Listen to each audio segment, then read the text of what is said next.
Okay, Ben, hello and welcome to our webinar, Global Harmonization of Hydrogen Certification, a joint webinar of dena, of the German Energy Agency, and the German chapter of the World Energy Council. My name is Carsten Rolle, and I'm guiding you through this session in the next 1 or 1.5 hours. I may say at the very beginning that we want to record the session, so if you stay in the session, you would be automatically accept the recording and the use of it. Let me start by saying that I'm quite grateful for this cooperation with dena, to Andreas Kuhlmann, to Katharina Seiler, Kilian Krone, and the whole team of authors at dena, as well as to Mayra Kusch, who is the coordinator on our side, on World Energy Council's side. As I think it is really an interesting paper that came up, and you often think, if you hear certification, that this might be a quite technical topic, but with more than 100 participants in this session already at this time, or 140 almost, this gives already an indication that we're talking a lot more, that this is one of the critical of the strategic elements in the market ramp up of hydrogen. And there's several indications in these days that show that it is really a political and very urgent issue the energy scene is more or less waiting for. Just yesterday, I saw that Chancellor Scholz mentioned green certification, certification for green hydrogen, as an example for the German presidency of the G7. So this was really the most prominent indication I could give, but also in the gas package, of course, of the European Commission before Christmas, it does play a significant role, and we'll come back to that a little bit later with Tudor Constantinescu from the European Commission that will, I think, discuss with us the links to the gas package in Europe. So there are many questions on the table that we want to highlight today. Why is it a strategic issue? What are actually the different certification schemes that exist internationally? Is there a chance to bring them together, to harmonize them? And in the end, is that then the booster of the market ramp up of hydrogen, or are there more hurdles and bottlenecks if it's wrongly made? All of these questions will be discussed a little later. But before we start with the presentation, I'd like to hand it over to Andreas Kuhlmann, the CEO of dena. Andreas, the floor is yours. Well, thank you, Carsten, and also thank you, Mayra, for organizing this event in order to launch this publication.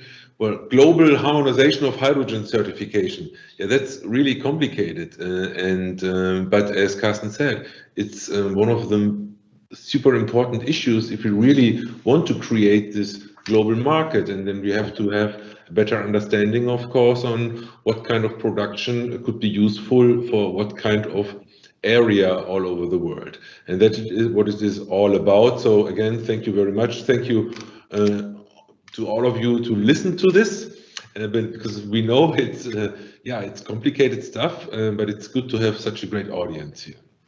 Since more than a decade, dena fosters the development of renewable fuels and gases in Germany, Europe, and also abroad. We work at the interface of politics and market to create frameworks for new business opportunities that aim to reach global greenhouse gas reduction targets. Power fuels, we call it power fuels, including green hydrogen, will be key to reach these targets. In order to track the target compliance of RFNBOs, so power fuels, I rather call it power fuels. I think that's a more easy word, and so if I say power fuels, I also mean RFNBOs, of course. But there were those RFNBOs in the EU and on other markets around the globe, hydrogen sustainability requirements and clear rules on certifications are needed. In the Fit for 55 package, a 2.6 sub-target for power fuels was set in the transport sector and a 50% sub-target for power fuels in the industry. This already sets a clear direction, of course, in regard to the targeted sectors for those power fuels in the EU for the next decade to come. The Delegated Act on Renewable Electricity Consumption is a pivotal milestone for a sustainable and renewable hydrogen economy, and it lays out a solid foundation for long-term investment. But what we need with the upcoming act is flexibility, of course, for the producers to prove the sustainability of their hydrogen batches. I hope that Mr. Tudor Constantinescu from DG Energy later on will further elaborate on this content, because I think that's of main interest for all of us. So it's great that you are with us today. Thank you very much for this. Also, outside of the EU, there are various developments taking place in terms of policy making around hydrogen markets. Hydrogen strategies are adopted and standards or certification schemes are implemented. The World Energy Council and also we are working on all these roadmaps all over the world. It's really impressive. Like you have the feeling every few weeks another country publishes a roadmap. But what do the global standards have in common with the EU requirements? And where do they diverge? So far, there is no publication that compares the existing global hydrogen standards as clearly as the paper we are presenting here today. At dena, we are helping to shape hydrogen certification in various consortiums, as well as through further studies such as the dena LEAD study or our study on power fuels, missing link to a successful global energy transition, which we published last year by the Global Alliance Power Fuels. And I must say, when I read that study, I was surprised as well. So it was, really interesting to see this global approach here and see all these huge figures we have on the agenda here.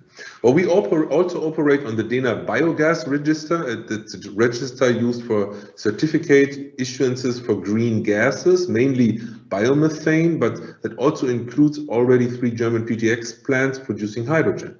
We coordinate and operate the Global Alliance Power Fuels, a platform for the international market development of power fuels. And this alliance also aims to set impulses for a better framework for green hydrogen and power fuel production. And it is also working on concrete projects, actually. Through our work on these projects and collaborations, as well as monitoring market developments, we have identified a need for an all-encompassing, harmonized global certification system for hydrogen. Through this study, the first milestone has already been reached, and also through the very good cooperation we have with the World Energy Council, I must say, that's very important for us.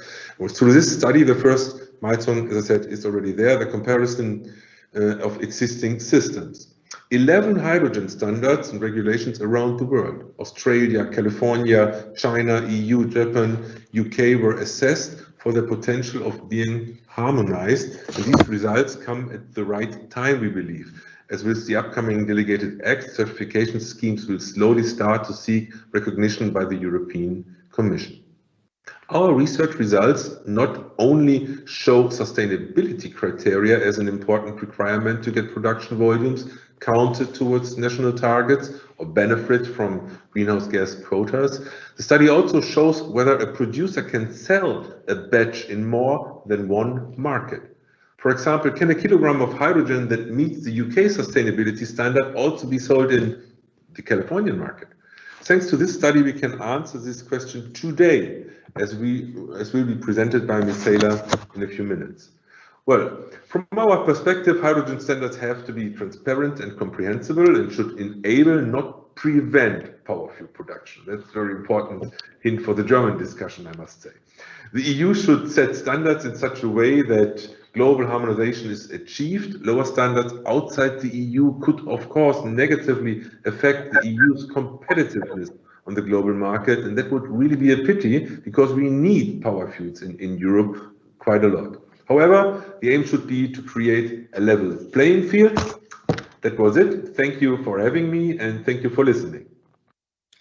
Thank you very much, Andreas. And I think now everyone is really curious, as we already started to understand the role of certification in this game, what the perspectives are, to what extent harmonization might really come in. And we now want to listen to Katharina Seiler, the senior expert of renewable gases and bioenergy at dena, one of the main authors of this study that we worked as well together with companies, I should have added, So they really cross-checked from all sides, that we don't really forget an important standard and that we really get the market trends here all in.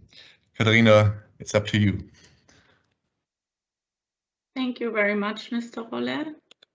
So also hello from my side and welcome to the publication of this very interesting paper, Global Harmonization of Hydrogen Certification. My name is Katharina Seiler and I work as a senior expert on renewable energies at the German Energy Agency. Yes, and as we already said, I will present now our joint publication between the German Energy Agency and the World Energy Council today, and the authors of this report are Kim Lackheit, Toni Reinholz, Kilian Krone, and myself. And if you use this QR code now, you can also already have access to the report and download it. And on the right-hand side, you see the table of content, which the report has 6 main chapters. We start talking about why it is actually worthwhile to think about harmonizing standards for renewable energy, renewable hydrogen. We talk about the requirements for green hydrogen on different markets, as well as the certification governance, as well on the markets like China, the EU, UK, and US California. We also describe all the different sustainability criteria within the different standards and regulations in detail in chapter 4. And then chapter 5 is the core of the report, which assesses the harmonization potential of the different hydrogen standards and regulations. It also assesses the challenges and provides a practical approach as a solution to our findings. So the motivation of our paper was actually that we saw that there is a variety of hydrogen standards globally available, but the issue is that if you get certified according to the requirements of market A in respect to renewable hydrogen, and then there are fluctuating prices happening. So now a certain market B becomes all of a sudden more attractive. Then you cannot simply place the hydrogen volumes which you certified according to market A on market B. You would need to get the volumes certified again to the standards of market B. So this is the reason why we approach the hypothesis if actually harmonized requirements enable a global certification system. And that's why we put the research question, what would it actually take to harmonize requirements, and what is a common denominator enabling suppliers to address different markets? And in order to answer this question, we assessed 11 different hydrogen regulations and standards in terms of their potential for harmonization. And before I start talking about our main findings in the paper, I want to take 2 steps back and address the question why hydrogen certification is actually important and needed, and how does it work within the EU, for example, and what's its governance structure. So certification systems mirror the legislative framework of national markets, and certification is an essential tool for demonstrating compliance with the regulatory framework in order to receive state aid in form of subsidies or tax or levy exemptions, or simply to get the hydrogen volumes counted towards national renewable energy targets. And as I already mentioned when I presented the table of content, we assessed 4 different certification governances of the Chinese market, the UK, the EU. and the Californian one, but just for the sake of time, I just want to give the example based on the EU certification governance structure, because all of them are more or less the same and only different in small details. So for certification, you have the regulatory framework on top, which sets the sustainability criteria. In the EU, this is set by the Renewable Energy Directive 2, which at the moment still regulates the transport sector, but it will be extended to the industry and heating and cooling as well. And then under the regulatory framework, you have certification schemes, which can get officially recognized by the European Commission, and then they are called voluntary schemes. We know those voluntary schemes already from the biofuel sector, where there were 16 officially recognized schemes, among which was ISCC. And ISCC also voiced their intention of getting officially recognized for renewable hydrogen certification under RED 2. Then under the voluntary schemes, you have so-called certification bodies, and those are now the ones who actually conduct the audits on the ground at the plant. And in Germany, that could be, for example, TÜV Süd. And then the market participant, once he has his certificate, he can upload it now in the National Registry for Proofs of Sustainability. In Germany, the national registries, for example, NABISI, or in Austria, that is ELNA. And then this national registry will be in the future linked to the Union database, which is foreseen by the Renewable Energy Directive, and it will be finalized hopefully by the end of this year. And the main aim of the Union database is to prevent double counting of certificates when they are traded across borders. When there is no national registry in place within the respective member states, then the Union database will offer direct user accounts for the market participants.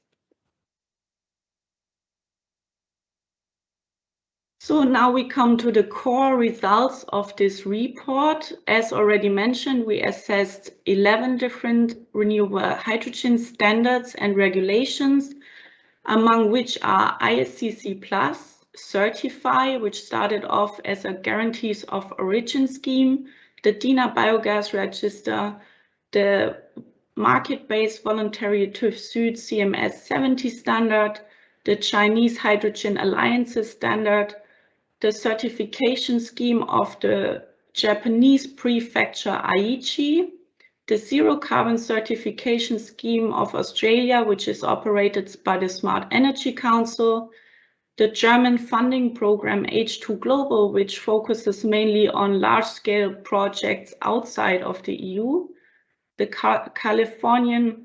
US Californian low carbon fuel standard, which is the counterpart of the EU RED 2, and the UK renewable transport fuel obligation. So as you can see, all those standards and regulations, they cover quite different markets. So we have the EU, we have China, Japan, Australia, and US California, as well as the UK. And some of them are voluntary, and some of them marked with a V, and some of them are regulatory, which means that they mirror the regulatory framework. And some of them are today voluntary, for example, ISCC and Certify. But as already mentioned, both of them, for example, voiced their intention to get officially recognized by the European Commission, and this V might turn into an R in the future. All of the assessed standards and regulations have in common that they require renewable electricity as an input. But at the tracking model, there are already some differences. So we have the B and C for book and claim, and the MB for mass balancing. Book and claim means basically that you can trade the renewable hydrogen volumes and the certificate apart from one another.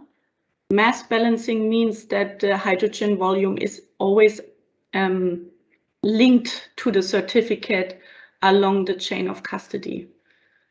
Then we also assess the greenhouse gas emission reduction targets of the different standards and regulations, which you can see in detail in the report. And we also looked at the different greenhouse gas emissions calculation boundaries of the methodology. So there is the distinction between well to gate, which is the scope of the greenhouse gas methodology from the electricity source to the point of renewable hydrogen production.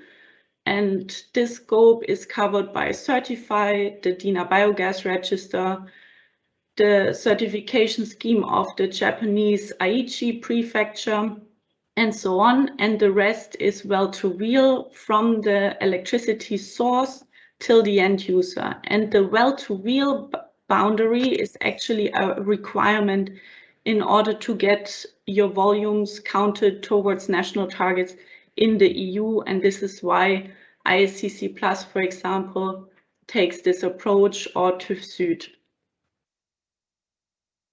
Then in regard to eligible carbon sources, now we're talking about power fuel production. There are 3 different ones, which is industrial point source, biogenic carbon, and naturally occurring carbon. And everywhere where you can see a plus, all carbon sources are eligible as long as they are not deliberately produced.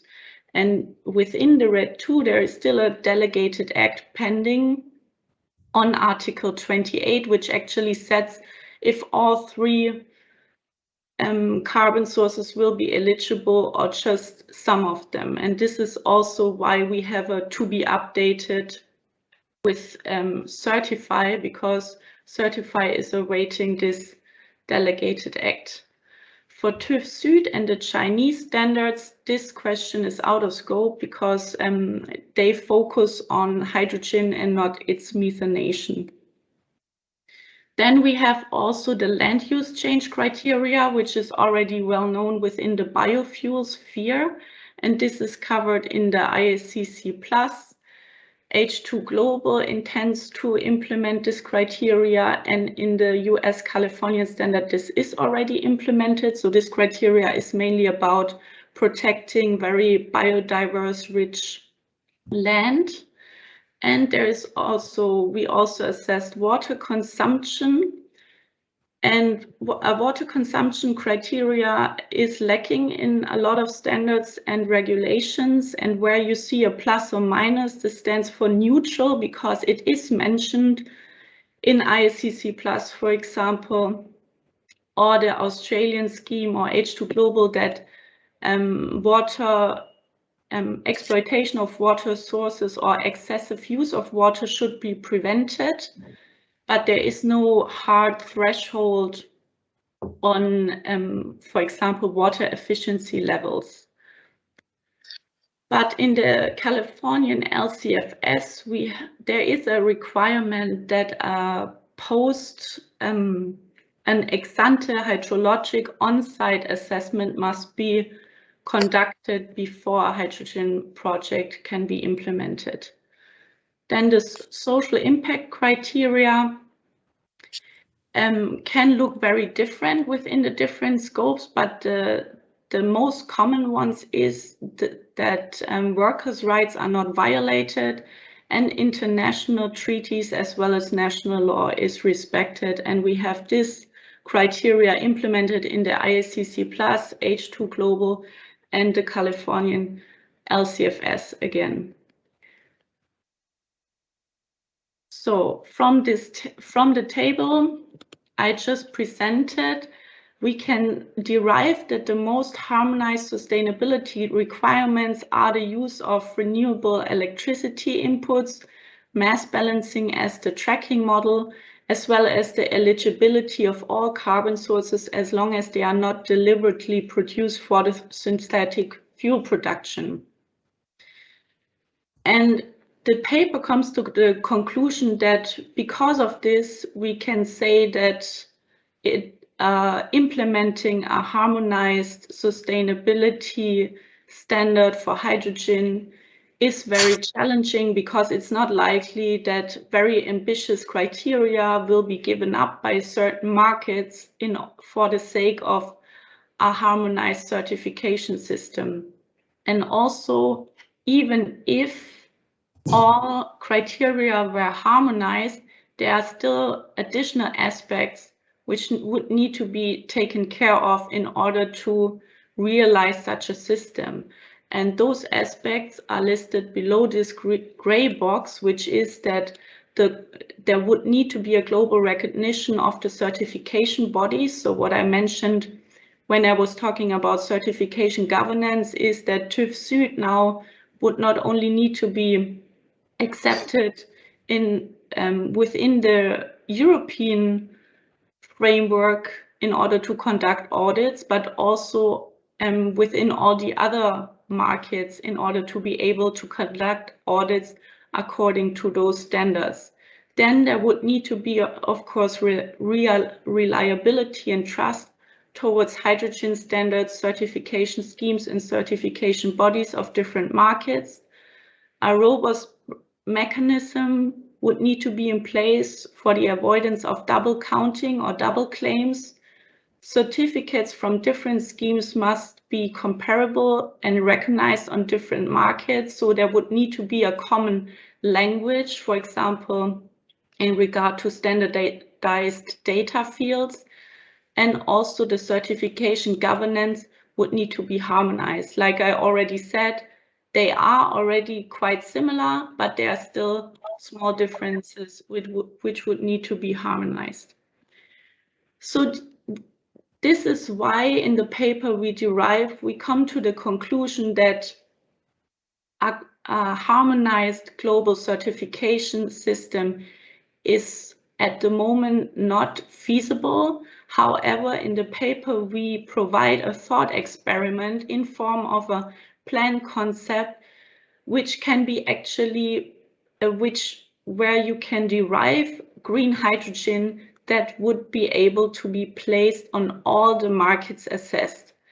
And this plan concept looks as follows. So it would have a direct connection between the renewable power source and the electrolyzer.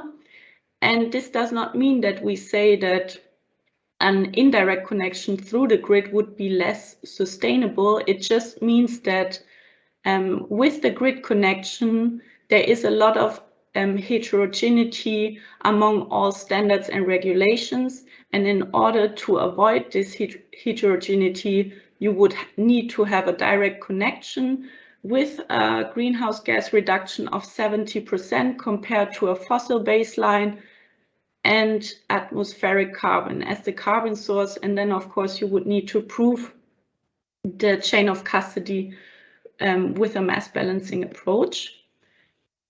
And so, since the direct connections comes, of course, also with significantly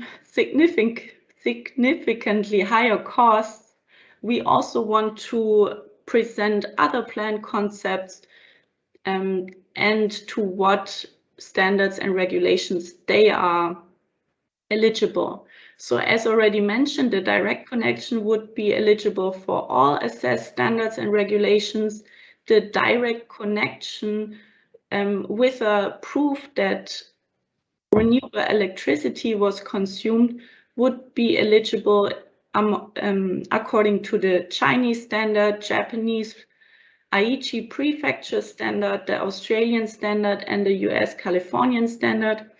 And if you now consume electricity through the grid and you also fulfill certain additional sustainability criteria as you have them in the EU, namely additionality, geographical and temporal correlation, then you would be eligible for the ISCC Plus standard, certify dena biogas register, TÜV, H2 Global, RED 2, and the UK. Although UK is a little hybrid, since it covers some aspects of the renewable electricity criteria as we know them from the EU, but not all of them.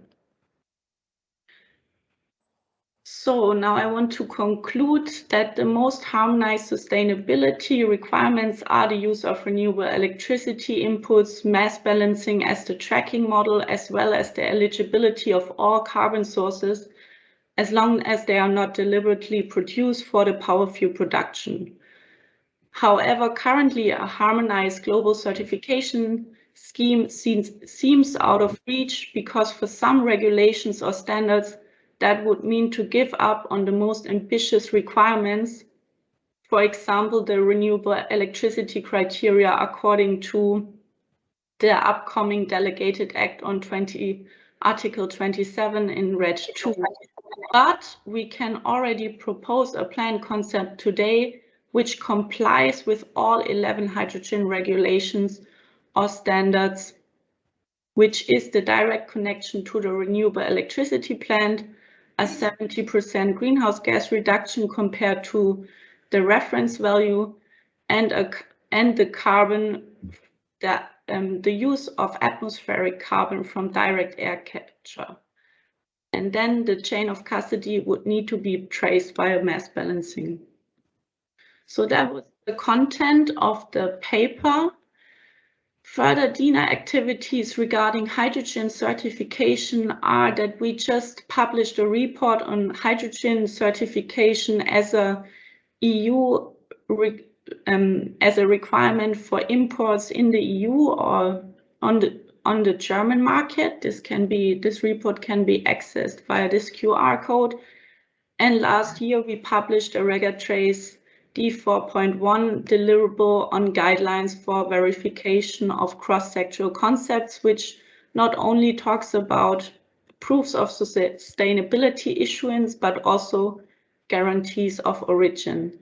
And then dena also operates the Global Alliance Power Fuels, which is a platform where market players can, of course, become a member, and also there are regularly reports updated, for example, on the different carbon sources and their economic and sustainability performance, as well as water consumption of power fuels. So I would recommend you to also check out this website. Thank you very much for your attention, and I'm looking forward to your questions. Thank you very much, Ms. Seiler. That was really most interesting to guide us through this a little bit complicated paper. This stuff is not that easy, but I think you presented it very well. So everyone is now in and can follow the further discussions that we want to have together with Mr. Constantinescu. I may just respond to one of the questions in the chat. Is the paper already publicly available? Yes, it is. You can find it, as you said, on both of our websites, www.energierat.de, as well as on the dena website. And there's a lot more stuff that you'll find around the hydrogen issues,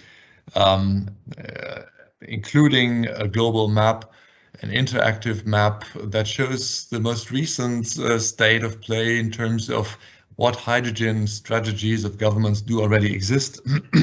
There's a lot of movement and development going on there, and you would find us on our website as well. Now I'd like to hand it over to the European Commission that is working on one of the schemes, as we just learned. Probably one of the most demanding, most of the most challenging certification standards. And with this, I'd like to give it to Tudor Constantinescu from GD Energy. Yeah, hello. Thank you. Hello, good morning, and thank you very much for the invitation today. Very pleased to be with you. So, and very pleased to listen to the interesting presentation. So, congratulations for the report. I think it's very welcome, and it comes at a very crucial time. Let me say that in the Commission, as you know, by now we give a lot of attention to hydrogen. We see hydrogen as an important energy carrier also for the future energy mix and for enabling decarbonization and achievement of the objectives of the Green Deal. already for 2030, but definitely for 2050 in achieving carbon neutrality, as our president on the line launched this idea already years ago.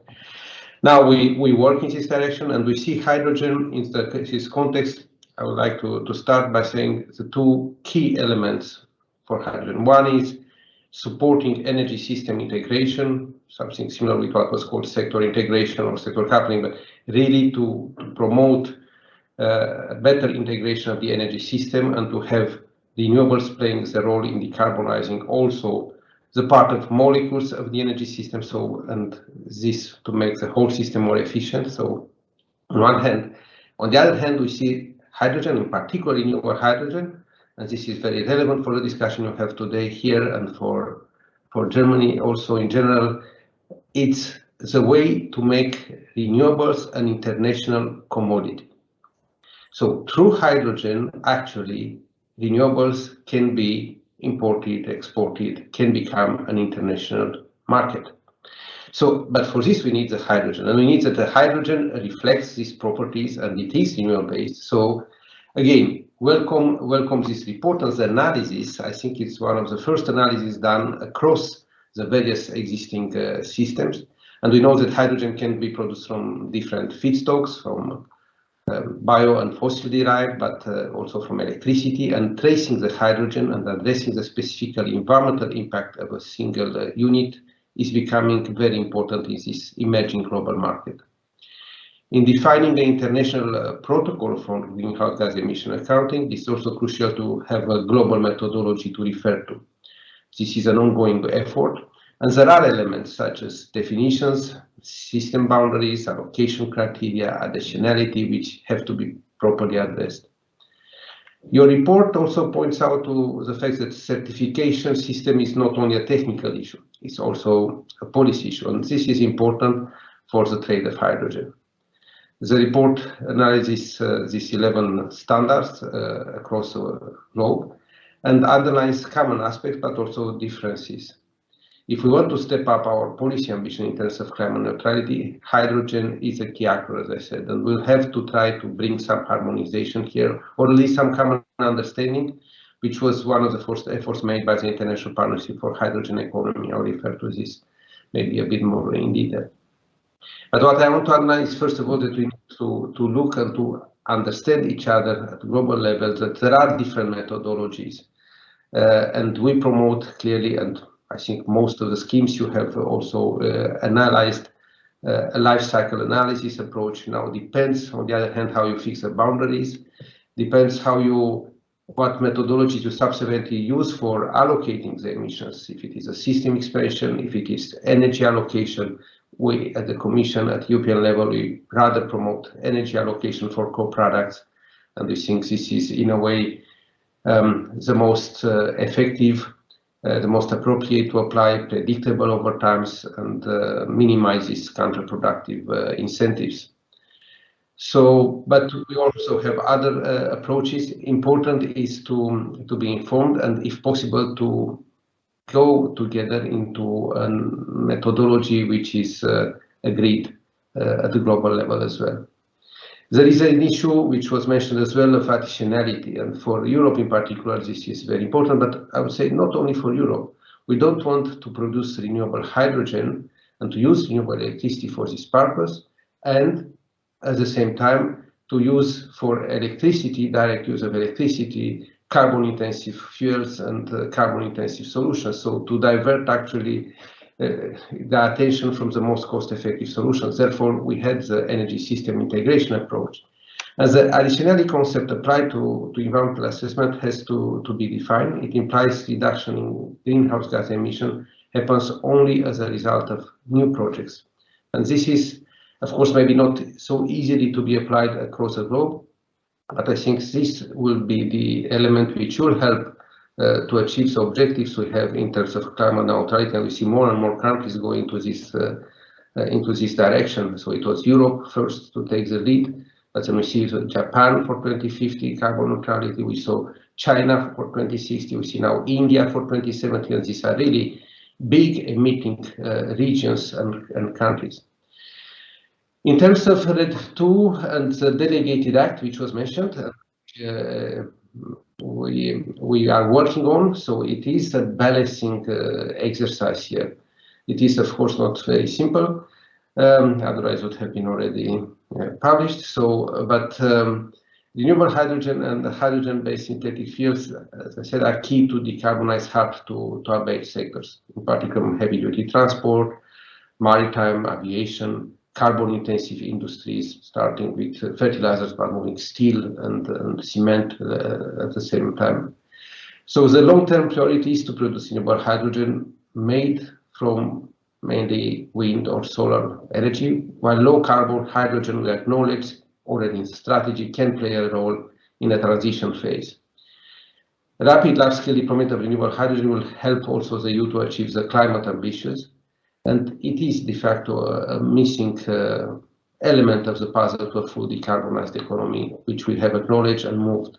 And we moved on this in the context of the Green Deal with the package, the Fit for 55. The package was published in July last year with 13 legislative initiatives. It's one of the most impressive packages of legislation, aiming to achieve 55% reduction in greenhouse gas emissions by 2030. And in this way to trigger investments and already over the next decade to make this agenda, climate agenda, also an investment agenda, which to help economic recovery and avoid stranded assets later on, making the right investments. So, and in this context, we have hydrogen. The package provides a comprehensive framework for the production of renewable and low carbon hydrogen. It includes sub-targets for member states to support the uptake of renewable hydrogen in industries at 50%, in transport 2.6%, and the certification scheme for renewable hydrogen. This was complemented in December now by the hydrogen and gas decarbonization package, which set out the market rules for hydrogen as well as certification system for low carbon hydrogen. One important element is the proposed certification framework. So certification of renewable hydrogen is proposed in, and we are currently working on the finalization of detailed methodologies for renewable hydrogen to ensure that the rules are tailored to specific regulatory needs of the EU and will apply to count hydrogen to the renewable targets we have in the EU. Achieving a conversion of certifications rule would help developing an international hydrogen market as well. So there are benefits on but also challenges in this process of harmonization of certification, as you have underlined also in your report. The delegated act on renewable fuels of non-biological origin, sometimes also referred to as a delegated act on additionality, will definitely be very important in this respect. And it looks also into the necessity of temporal and geographical correlation between electricity production and fuel production. So, and also offers possibility for fuel producers to add to the renewable deployment or to finance renewable energy projects. Let me say that support for certification and the idea to support and the need, we have seen this already since a couple of years, at the time when things were just emerging, and therefore through the fuel cells and hydrogen joint undertaking, we supported and launched a Certify project, which was a bit of a first effort in this area to achieve some harmonization at EU level. Also, still work needs to be done to be fully aligned with the provisions of RED and with the provisions in regards to life cycle analysis, the whole cycle, but also mass balancing and so on. But the objective of Certify were to develop these high-quality hydrogen certification schemes across Europe and played an important role in this direction, aiming to have concrete results to facilitate the creation of a EU-wide system of guarantees of origin. So, and it has a new database, the registry, to manage the hydrogen life cycle for all account holders. We had already phase one, to design the green and low carbon hydrogen labels, and now we had the second phase, elaborated procedures for issuing guarantees of origins. Now the Certify pilot also comprises the setting of a registry and issuing body. And in the third phase, it's working to try to develop a voluntary scheme for certification of hydrogen as a renewable fuel of non-biological origin. At the international level, we cooperate, as I said in the beginning, much with the International Partnership for Hydrogen Economy. I think this is a very important work. The IPHE is the oldest organization of international cooperation in the field of hydrogen. Now there is a momentum and a lot of new organizations, or every international organization is trying to develop a pillar on hydrogen as well, seeing the growing importance and actually not only the necessity for hydrogen to develop into a solution for decarbonizing the molecule part of the energy system in the future. So it will be an integral part of the energy mix and of the energy solutions. And the IPHE has launched a task force on hydrogen production. So we in the Commission also services contribute to this. DGNR is co-leading on this particular task force to have a methodology to calculate hydrogen emissions. This is not going to be a standard, but at least is trying to identify what are the common elements and on what we can agree, or if someone is trying to apply another methodology, as I was referring in the beginning, at least to be aware and to be able to compare. But subsequent work for harmonization needs definitely to take place in this field. You can have a look at it. And now it's expanding, because initially we have looked through this paper mainly into electrolysis, steam methane reforming with CCS, the industrial byproducts and coal gasification with CCS. And now we are working in IPHE extending the methodology for emission calculation in the transport, but also all the work on biomass.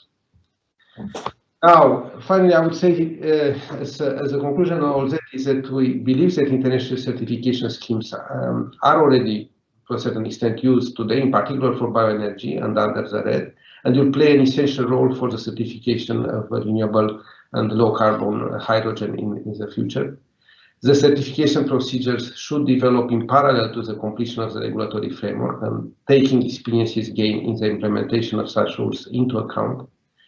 Overall, it will be important to advocate for solutions at the global level, ideally aligned from our perspective with the European approach, which has a merit not only of being among the first, but also triggering the real developments and real emission reductions and pushing towards carbon neutrality in the 2050 framework.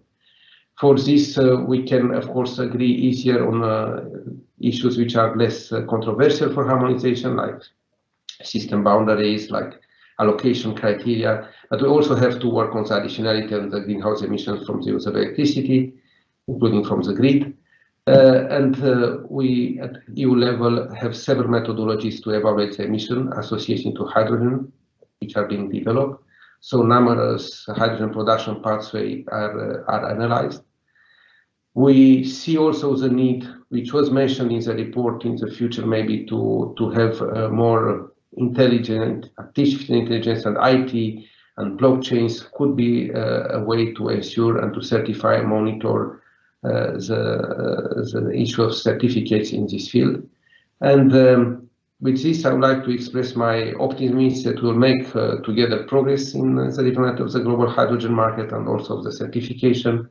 To thank you again for the report, and to express our willingness to further cooperate with you and our stakeholders in this field. Thank you very much. Thank you very much, Mr. Constantinescu and Mr. Salle again. Well, I think what we've learned already is that there are many different certification schemes, different levels of ambition. Like so often in climate policy in general, I would say internationally, that of course there are different levels of ambition that we then also see in the certification schemes themselves. The question that is raised also in the chat, as I saw, is to what extent are the criteria laid out by the European Union now in the Delegated Act already so strict that they would not really serve as a booster for building up hydrogen markets internationally, but to rather form a bottleneck, or would lead other standards, lower standards, to be used if they're easier to apply.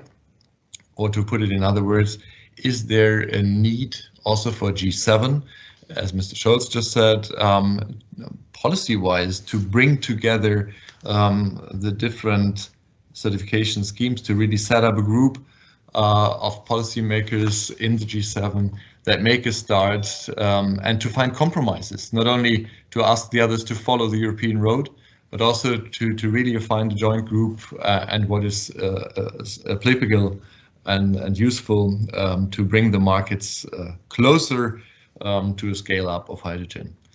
Maybe I start again with Mr. Constantinescu and then Ms. Seiler. To what extent do you believe will we end up with harmonized standards, or is that something policymakers have to give a push? Mr. Constantinescu. Yeah, thank you. Definitely all levels have to be implied here, also policy level, technical level, and political level. So any push and support at political level will be absolutely, of course, important. Now at technical and also policy, I indicated already the work we try to do with the International Partnership for Hydrogen Economy. And not only in this context, we brought already the Clean Energy Ministerial, we brought together the IEA, the International Energy Agency, so already many Hydrogen Europe and other actors, so from industry. So we try to already define these common methodologies, whatever can be agreed, but not yet standards, of course, but could serve further in the development of standards. There are some key elements, and the issue how ambitious EU can be. I think we need, and we think we need to be ambitious. Of course, we want to encourage and to support development of the market and to maintain the leadership for Europe in this respect. At the same time, to make everyone aware, and here I guess the political level will be even more important, to make everyone aware that if we want to achieve the carbon neutrality 2050, okay, some bigger, more developing economies towards 2070, we need to be very aware of how accurate and how some principles, including those related to additionality, need gradually to be applied in such a way as to make sure that we achieve the objectives we have. So it's not necessarily an easy journey, and it's not necessary by making it soft that things will necessarily evolve into the right framework. We need to work hard on this. We need to convince also the others to be transparent, of course, and to show gradually also the benefits of this, and not to forget that EU in itself, we estimated that we will also need, as a EU, maybe in some regions will be sufficient possibilities for hydrogen production, but we'll also need imports. So it will be also from this perspective an interesting market to steer the global developments.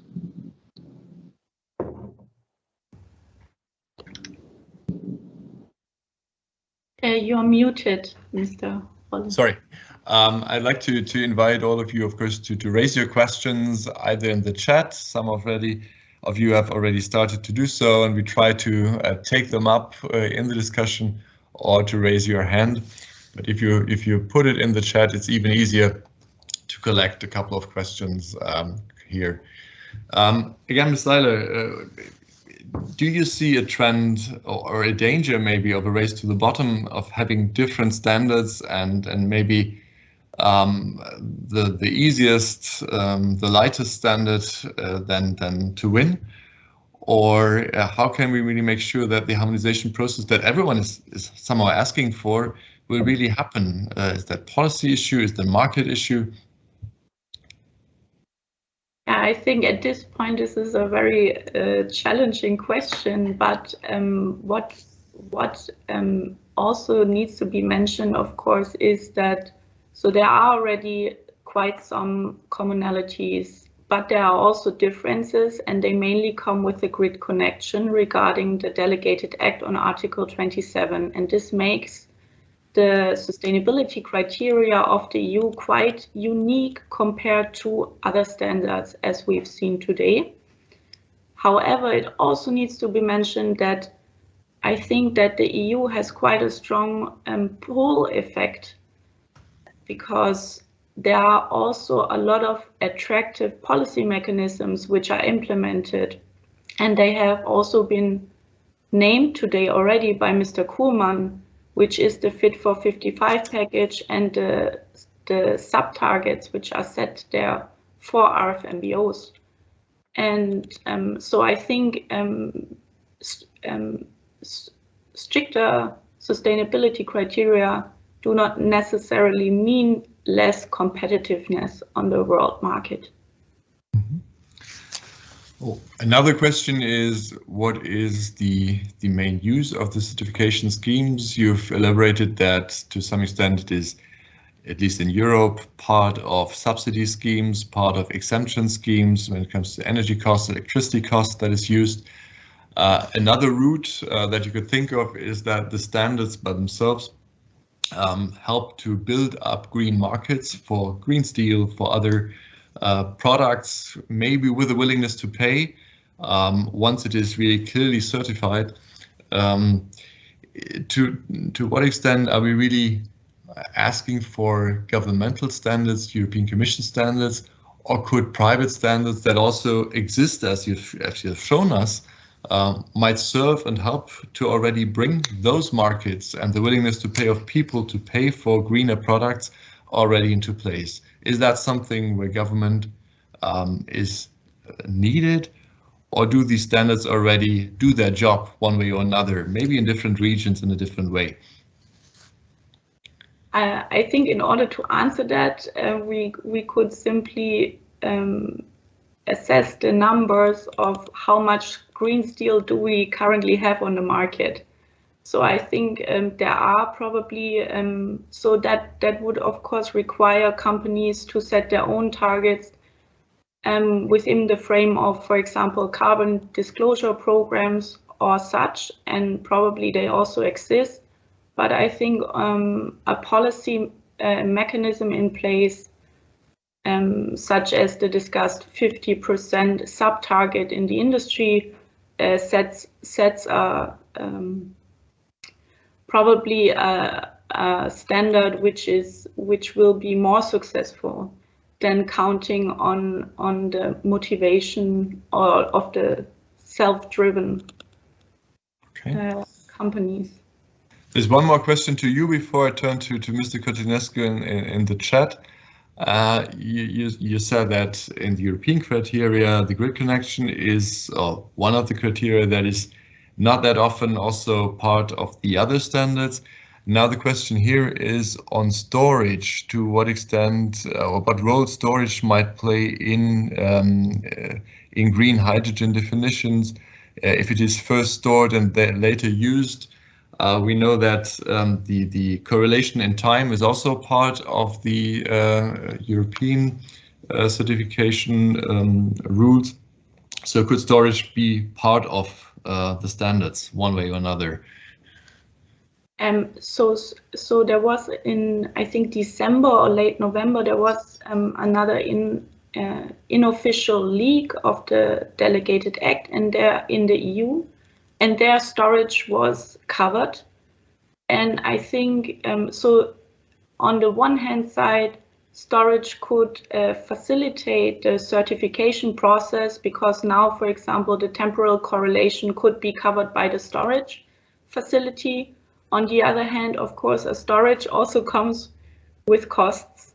And I think this just needs to be part of the economic assessment, if that makes it worthwhile to ease the certification process, to make such a purchasement. Now then let's turn to Mr. Constantinescu. There's this one question on the political process for the next weeks and months to come. Maybe you can elaborate a little bit on that. When does the delegated act on additionality will be published is one of the questions in the chat, and further steps that are linked to that. Maybe I can add another question to that, and that is referring to the debate about mass balancing versus book and claim. I mean, the European Union clearly goes the way that mass balancing is needed, and you exclude more or less the chances of having a book and claim system that might help to really speed up the formation of global markets in other places in the world where transport is difficult so far. Is that something that could be under discussion? Is that something that you foresee maybe for a later stage? Or are there very principal reasons why you've excluded that? Maybe those two questions. Yeah, thank you. I'll try to answer to the extent I know. First of all, on the process, it's ongoing. To be frank, we were trying already to have the delegated act finalized, but it's a process which takes a bit more time, and it's better to listen well, to have a balanced exercise, taking into account all the justified expressed views by the stakeholders, by member states, in order to come with something which will help the market and will drive the European, but also the global renewable and clean hydrogen market.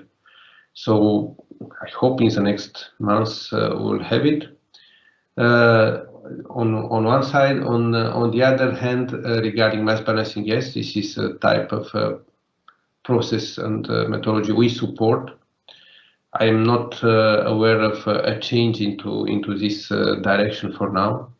I would like to allow myself just a little reflection, because it's a lot of one has also to we need hydrogen, and we know that it will have to play an important role. But I don't think we are in a situation to panic now, because for the time being, if we look at the hydrogen in the energy system, hydrogen in general is less than 2%. If we look for energy applications, it's 0.1%. You don't find it even in the statistics. And out of it, 95% is fossil fuel based. So it's a really long journey. So we are, I think, quite in time in starting to make the regulatory framework, and also with the hydrogen and gas decarbonization package, also with the approach taken in the 10E, with all the work going on certification, with the revision of the RED and the targets, with the regime which are going to propose for state aid, with the regime for important project of common European interest. All these things have to be with the taxation at the same time. So all these things have to be seen together into a package which will support actually the role of hydrogen, in particularly in integrating renewables, but also of low carbon hydrogen in the transition phase to support decarbonization and the achievement of targets, in particular if there are, for example, gas producer countries who would like to move into the direction of producing the low carbon hydrogen. And this will be, of course, addressed in future communication on external policy, which we plan to have for this spring. So it's also being considered. This is the role of hydrogen in international energy relations. It's increasing, and is being considered both in bilateral but also in the multilateral for us, where we discuss. But it's becoming gradually an integrated part of the energy dialogue and the external energy strategy as well. So book and claim could be one day also part of the scheme? This I cannot say. Okay. Well, you said it's a long journey to scale up the hydrogen markets. And on the one hand, you're clearly right, that takes time, especially if you look around the globe. On the other hand side, in Europe, we just in these days discussing a taxonomy that sets very high standards, for instance, in terms of gas-fired power plants that Europe, Germany in particular, will need to a large extent. If you really want to phase out coal, there is a need of 20, 30, 40 gigawatt of gas-fired power plants in Germany only. And they would all need hydrogen, according to the taxonomy, not in 20 years, but in 4 years' time, in 2026 already, to a large extent. So I'm not perfectly sure whether there's so much time, at least when I look into the levels of ambition in other regulations. And again, how can we really make sure that the development gets faster, because we've set enormously ambitious targets, also within the sectors. without hydrogen, that wouldn't really happen. So maybe a stepwise approach, also in terms of levels of ambition, in terms of colors of hydrogen, all of that might be needed if we really want to give it a push at the beginning and not really to wait until the hydrogen is produced somewhere. No, I think we are very much along these lines. And if you look, for example, another initiative which was launched at the same time with the hydrogen strategy and energy system integration strategy at the same time was the Clean Hydrogen Alliance. There are now more than 1,500 stakeholders, in particular industry companies, taking part. And the overview that was done recently and the last year by our colleagues from DG GROW shows that in terms of the plans for projects would exceed already what is in 2030, what we have put in the strategies. There are more than 52 gigawatts of planned projects for 2030, while in the strategy we had 40 gigawatts. And out of this, and this is the view of the industry, I think 90% are renewable-based hydrogen projects. So I think we are just moving on a quite aligned approach with the industry, with the opportunities we actually have in the energy system in Europe. And through the provisions in the Fit for 55 package in all these pieces of legislation I was referring to being dedicated, like renewables, or being the ETS and or maritime or so on across sector ones, should help move the things in definitely into this direction. And it's no one trying to limit. We try to be open also and to give opportunities also for renewable and low carbon hydrogen, but of course to acknowledge and to have a level of transparency and verification which is required in order to make the whole process sustainable and with trust, as you underlined in the report as well. Right. Now let's turn from the chat to the raised hands, and I saw 3 raised hands. Maybe collect those as brief questions, please, one after the other. The first one is Guy de Reals. Yes, good morning, and thank you very much for this very interesting report. It's much needed to have a global panorama of certification effort around the world. I have a question slash remark. Obviously, we need common methodologies to be able to assess the environmental impact related to hydrogen, and especially to hydrogen production and delivery. And to do so, we need to apply the existing referentials, and we have international standards on LCAs. And as Mr. Constantinescu said before, it's very much about making sure we play by the same rules with regard to boundaries, allocation methodologies, and so on.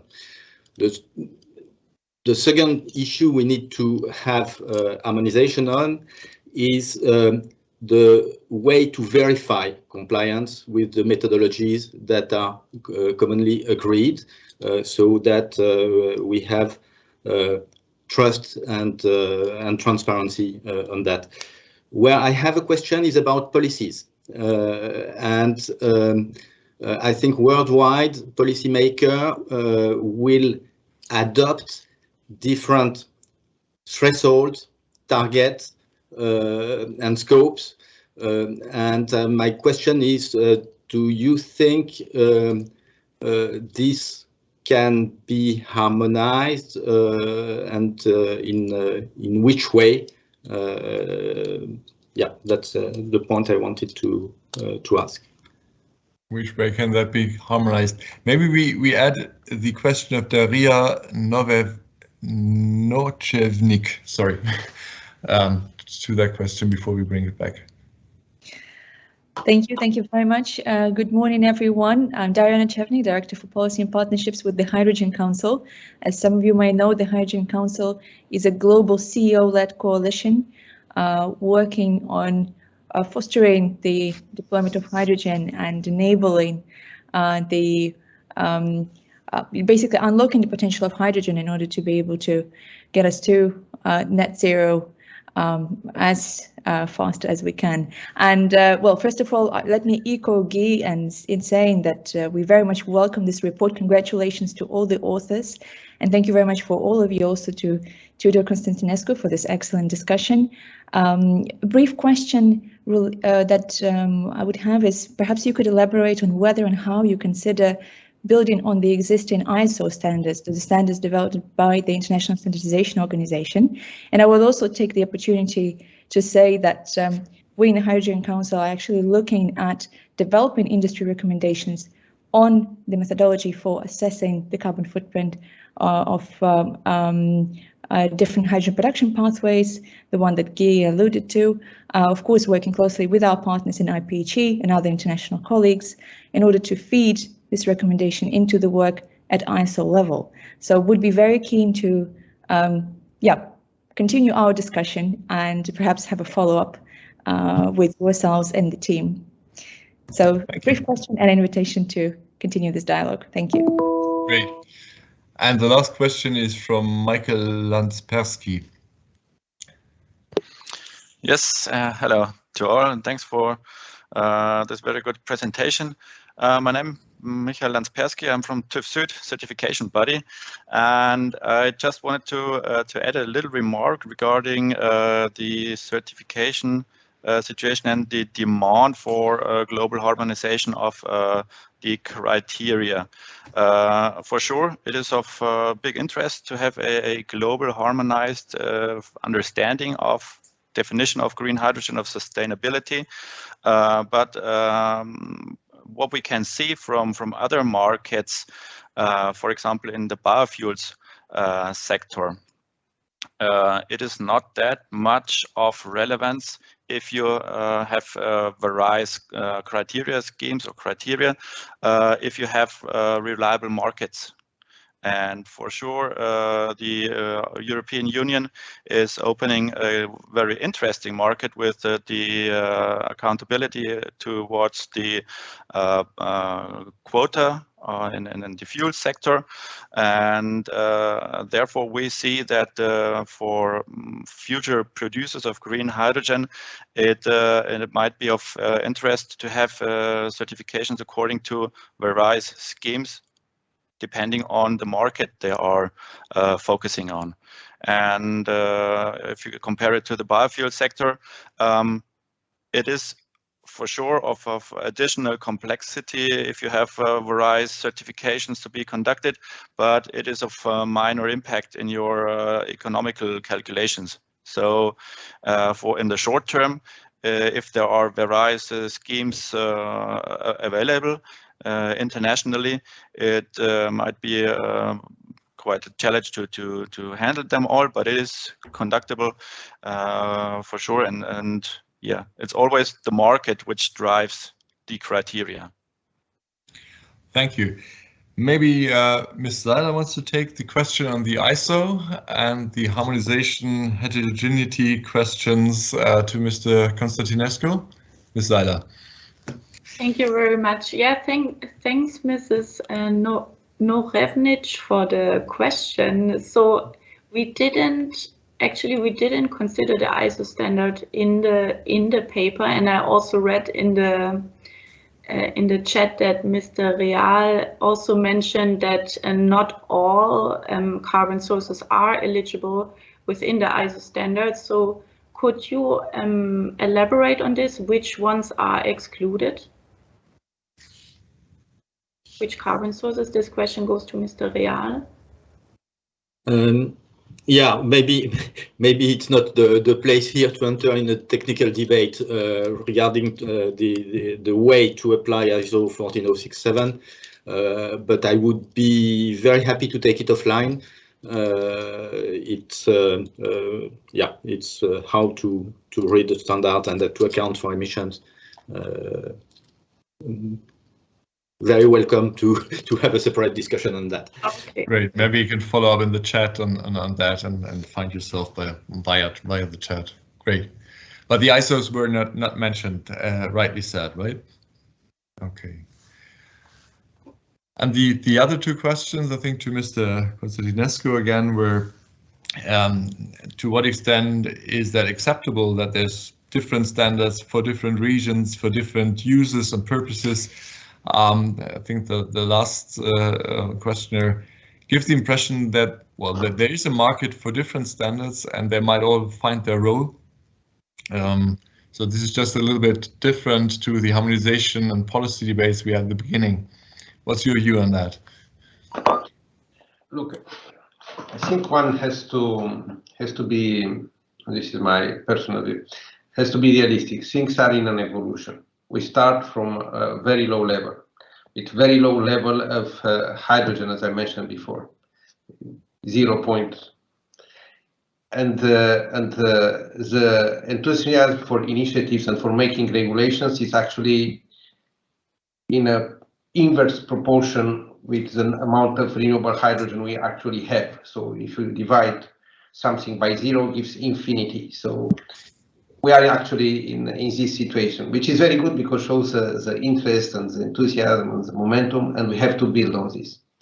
But on the other hand, we have to see also the dynamics of things. We have the long-term objectives, and I think this is, we should not try just to solve the urgent things now, but more important, not to forget what we want to achieve. And we want to achieve a decarbonized energy system by 2050, when we'll moderate the energy demand. So we may reduce the final energy consumption, and half of it may be electrons, but the other half of it may be molecules. And then it's how we decarbonize these molecules and how we make sure that these molecules are decarbonized and eventually based on renewable electricity to a large extent, which can be in the form of hydrogen, can be in the form of synthetic fuels, which all will have actually to prove that they contribute to decarbonization. So this is will require a bit of dynamics and will have to adapt to the dynamics of technology. We see how technologies have advanced and are advancing very fast, also in the field of hydrogen and the cost reduction and the scaling up and the effectiveness, efficiency of electrolyzers and so on. On the other hand, the regulation will also have to take into account, and we need a bit of dynamic regulation maybe as well in the years to come in order to adapt to the technological development, to the increasing share of renewables. Now, with the target we have for 2030, for example, in the EU, we'll have by 2030 65% of the power generation in the EU being renewable based. Of course, if we would have had this 65% already now, maybe we could have had a slightly different discussion also on the additionality criteria. So we'll need to adapt and to see this as a dynamic process, not only in terms of technology, but also in terms of policy making and regulations. And then standards will play a role here. We are not yet there. We just try to agree on methodologies and approaches which to serve as a basis for this kind of standards. I'm not speaking about the safety standard and so on, where fortunately we are much more advanced since years under the ISO. I couldn't agree more. I mean, it's hard enough to really speed up the evolution and to build these markets. And for that reason, I think that there's a lot of debate about are the requirements in the certification scheme of the European Union already a bit too strict? At least they're stricter than in the direct use of renewable energy. If you use the electrons as electrons to fill your e-vehicle, to fill your battery, for instance, to load it up, there's, I think, no requirement that the electricity must be produced in the same region at the same time and prove that by certificate. It's just in the grid. So I think these standards are a bit different, electrons and molecules, and maybe this will also have an effect on the speed of the development in those two ways of making use of renewables. But I see another question of Miriam Brandes. Yeah, hello. Thank you very much. My name is Miriam Brandes. I work for European Energy Exchange, and I would like to make a statement rather, or a comment when it comes to markets, which are a bit the elephant in the room. I would say they should emerge somehow on the basis of the standards, which is clear, of course. I mean, we need clear standards for the certification of hydrogen, but on the other hand, we definitely need a system that allows for the emergence of markets. So we need, on the one hand side, of course, the standards. This is a bit a reaction to Mr. Landsberski. I think having very differing nationally differing systems and standards does not allow for the market for central markets to emerge, or for transparent markets to emerge, and liquid markets to emerge, because those systems are then very much bespoken between two trading participants. That is the one hand side, and then there is the system, whether it's a booking claim system or a mass balancing system, of course. And when it is a mass balance system, we definitely need for markets to emerge. A system that allows for a certain level of standardization, that we avoid that producer, importer of hydrogen and the final end consumers need really to talk to each other. Otherwise, we have a very illiquid market, and that doesn't allow to be scaled up. Thanks a lot. Right, that was more a comment than a question, I guess. Yes, but thanks. That's well taken. Thank you very much. Just looking whether there's any other questions that we've not seen so far. But as this is not the case, I'd like to come to an end with both of you maybe raising a final question on the prospects of the future of this development that we're just talking about. I mean, what is your best guess, say from 5 years from now, how this scene of certification schemes will evolve? I mean, there are so many market players that raise the question, what certification scheme to use?